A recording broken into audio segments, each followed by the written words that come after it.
Ndị Abia Ibem, I've titled my speech today, New Year, New Opportunities. I bring you warm and joyful greetings. I've come with a deep sense of our collective gratitude to the Almighty God for the blessing and privilege of waking up to another new year. Let me join families, friends, and well-wishers in welcoming all of us to the great promises of 2025. Happy New Year, Umunnem. This is the beginning of another phase of a long journey to find meaning in our individual lives and contribute meaningfully to the long-term growth of our society. Our pursuits may be different, but the goals are often not too far apart.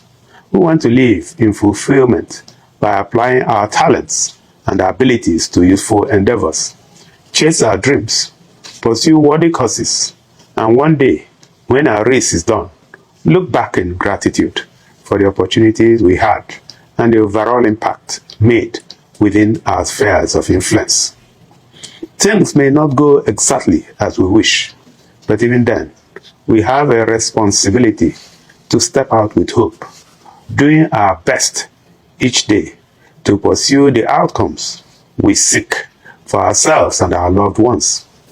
Hope must override despair, and nothing should distract us from giving our all to achieve the goals that we have carefully laid out in the weeks and days leading to this remarkable day. I do not possess the power to predict the future, but I know one thing for sure. Victory ultimately goes to the one who never gave up. As a government, our job in the new year will be to build systems and structures to support your dreams and offer you the institutional leverage to thrive and contribute to our shared aspiration of building a better society. With sincerity and commitment as our guiding principles, we have strived to make a meaningful difference in the lives of our people, honoring the faith they have placed in us. We are practically in a hurry to rebuild our state and realign governance priorities to reflect the true aspirations of the people. We have since evolved a system that prioritizes the needs of the downtrodden by paying attention, listening carefully, and channeling public resources to where they yield the highest social and economic dividends to the majority. By taking on very difficult but economically and socially significant projects in road infrastructure, development, health and education, waste management and environmental recoveries, we have demonstrated that no obstacle can be too difficult to surmount when there is the sincere will to get things done. Many of the impact-making projects in our urban and rural communities are now nearing completion.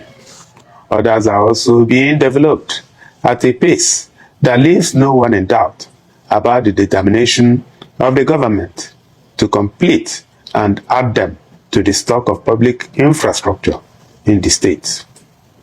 You will find evidence of our commitment to the restoration and upgrade of long-abandoned public infrastructure across the state at the Aguirre Boulevard in Umuahia, Port Harcourt Road in Aba, Obohia and Ohanku Roads, also in Aba, Ohafia Arochukwu Road, Omenoko Bridge, and several others that only served as tools of electioneering deceit before now.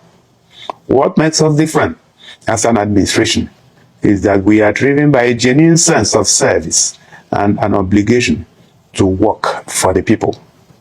Our pursuit is beyond political glory because we appreciate that humanity comes before politics.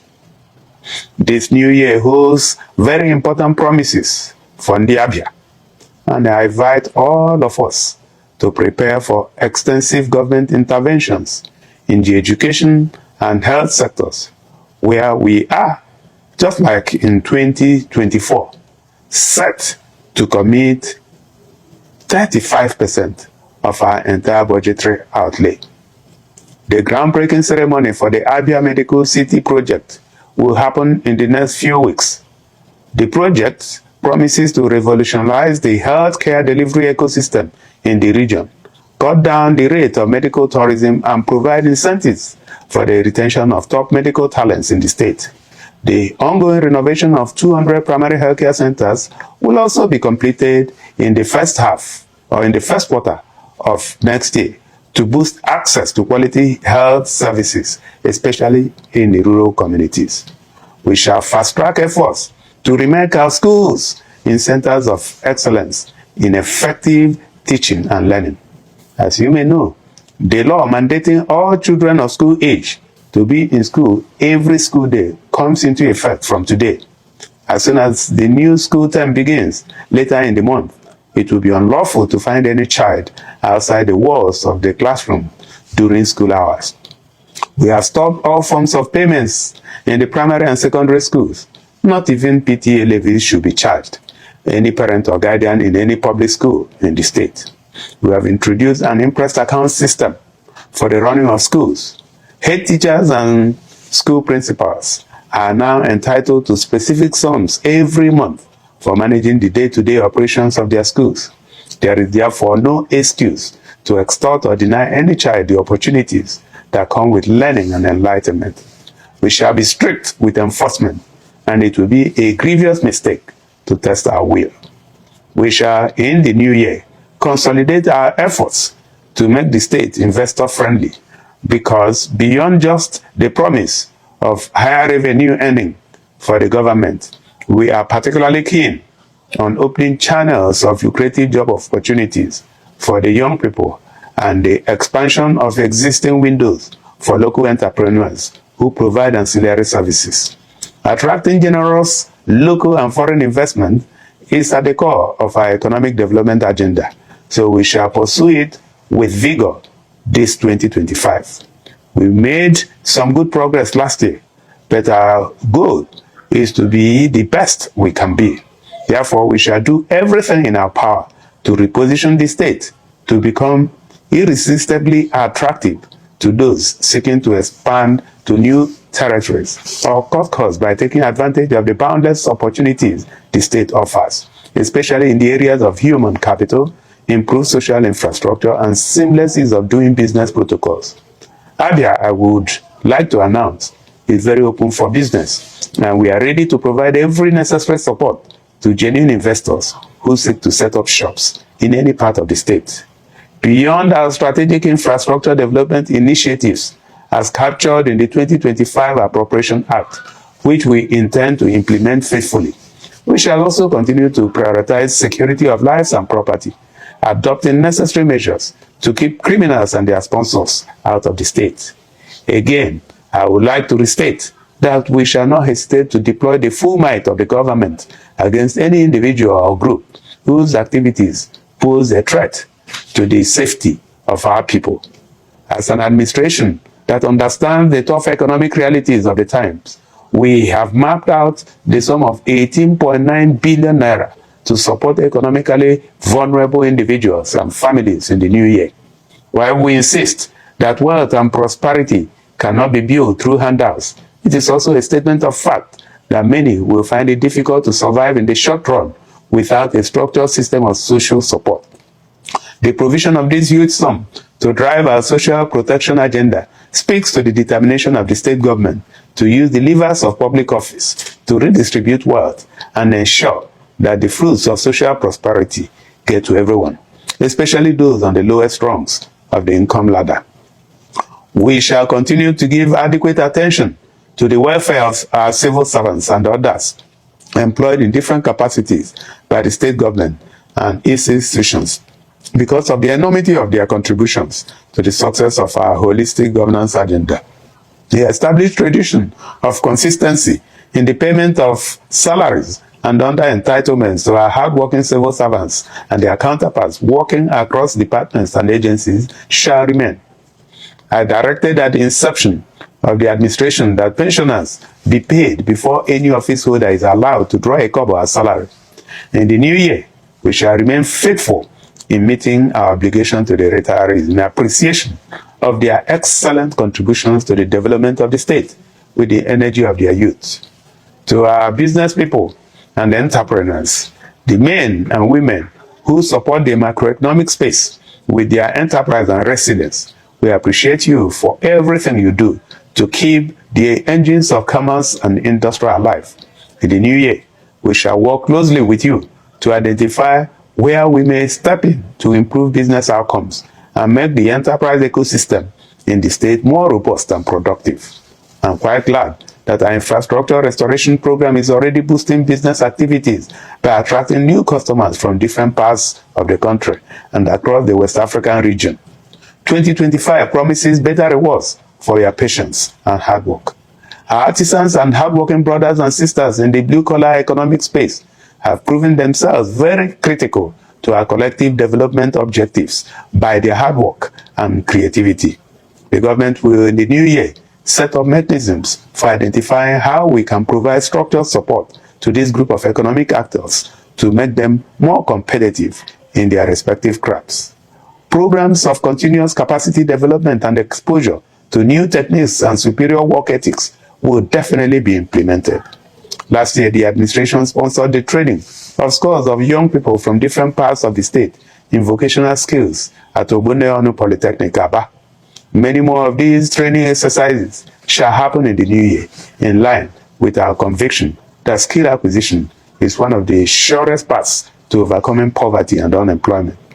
Government support for the artisan community will be designed to develop sufficient manpower to support the level of development we expect in the real estate sector and in other fields of labor relating to production, manufacturing, agro-machinery operations, and tools and handling. We shall give greater attention to the agriculture sector in the new year in pursuance of our resolve to achieve food sufficiency and create rewarding employment opportunities for our women and young people.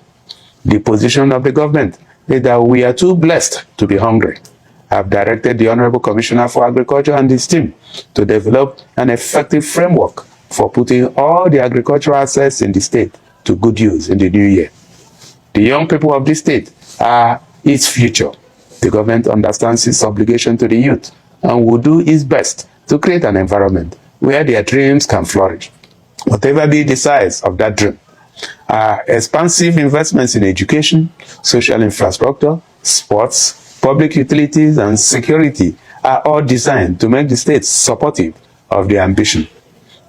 We recently approved a proposal that will revolutionize the ICT ecosystem in the state. When it becomes operational later in the month, the embedded systems and protocols would enable the younger generation of Ndiabia to make the most of the emerging opportunities in the 21st century global economy, defined by borderless connections and seamless communication across geographical locations. I expect that the benefits in terms of job opportunities and platform for collaboration with peers from different parts of the world would come soon. No segment of the society shall be left behind in the robust social and economic development program we have outlined for the new year. I'm glad to announce that adequate arrangements have been made to capture the elderly in the state's health insurance program. We shall support them with access to quality health services in all public health facilities at very minimal financial fees. The State Disability Commission will also be supported to effectively cater to the social needs of our brothers and sisters with physical challenges. We consider the men and women struggling with various forms of disabilities as heroes and heroines. Government support and confidence in this wonderful group of people was repaid recently by the sterling performance of our athletes at the 2024 Summer Paralympics Games in Paris. We are inspired by your courage and willingness to take on life, not minding the severe physical limitations you face. Thank you for the great lessons you teach all of us about fortitude and the unending quest to make meaning out of life. As I conclude, distinguished ladies and gentlemen, let me remind us that none of the proposals we have laid out for the new year shall be realized without your active cooperation. We are encouraged to make regular and prompt payment of taxes and other statutory fees, part of our New Year resolution. The current governance structure in the state is set up as a partnership between the government and the people, wherein the government mobilizes resources from the public and channels them into creating new vistas of opportunities through robust infrastructural development, security of lives and property, and social service delivery. We encourage you to become a committed partner in the building of a new Abia that works for everyone. Umunnem, it's a new year, and it comes with a metaphorical bag mixed with opportunities and challenges. While we shall be grateful for every opportunity that comes to us this season, we also have a duty to brace up for the challenges that may follow. We live in very uncertain times, and because we are part of the larger global community, events that happen thousands of miles away can have very devastating impact on someone living in a remote village here. It is true that a few things may be out of our control, but we shall do our best to mitigate the effects of any adverse developments that occur locally or internationally in the new year. My charge to us is to remain optimistic. Go about your endeavors with commitment and hope for the best each day without being afraid. Distinguished ladies and gentlemen, let me thank you for listening and wish you a fantastic 2025. God bless you.